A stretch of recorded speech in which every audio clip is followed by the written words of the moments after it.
14 সালে যে নির্বাচনটা হয়েছে, এই নির্বাচনটা হয়েছিল মিডনাইট ইলেকশন। এই নির্বাচনটা হয়েছিল 18 নির্বাচনটা ছিল মিডনাইট ইলেকশন। 2024 সালেও ভোট চুরি হয়েছে, 14 সালেও ভোট চুরি হয়েছে, 18 সালেও হয়েছে, 24 সালেও হয়েছে। তবে এই ভোট চুরিটা করা হয়েছে ফল প্রকাশের আগেই ভোটটাকে চুরি করা হয়েছে। কিন্তু এবার আমরা আরেক ধরনের মেকানিজম দেখলাম, এবারও ভোট চুরি হয়েছে, তবে সেটা ফল প্রকাশের পরে। আমরা দেখলাম দেশের 70% মানুষ গণভোটের পক্ষে ছিল, কিন্তু আমরা দেখলাম নির্বাচনের পরে এই ভোটটাকে চুরি করে ফেলেছে। সুতরাং জুলাইয়ের আগেও ভোট চুরি ছিল, তবে সেটা ভোটের আগে, ফল প্রকাশের আগে। আর জুলাইয়ের পরে ভোট চুরি থেকে গিয়েছে, তবু সেটা দিন দুপুরে ফল প্রকাশের পরে।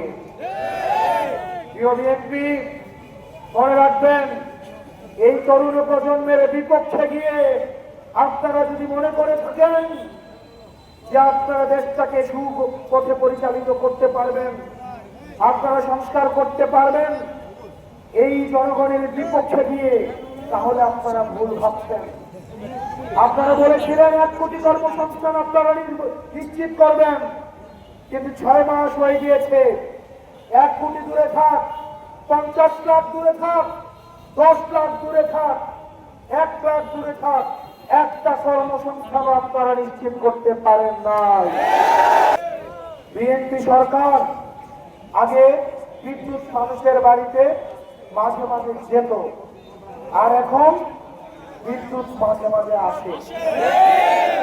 বিএনপি সরকারের জনগণের হাতে হারিকেন আর মোমবাতি জ্বালিয়ে দিয়েছে, হারিকেন আর মোমবাতি ধরিয়ে দিয়েছে বিদ্যুতের পরিবর্তে। আমরা দেখেছি বিদ্যুৎ মন্ত্রী সংসদে দাঁড়িয়ে উনি অসত্য তথ্য দিচ্ছেন। উনি বলছেন সারা দেশে নাকি কোনো লোডশেডিং নাই।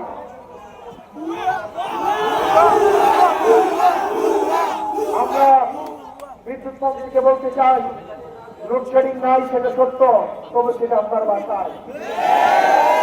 লোডশেডিং নাই সেটা সত্য, তবে সেটা আপনার অফিসে, আপনার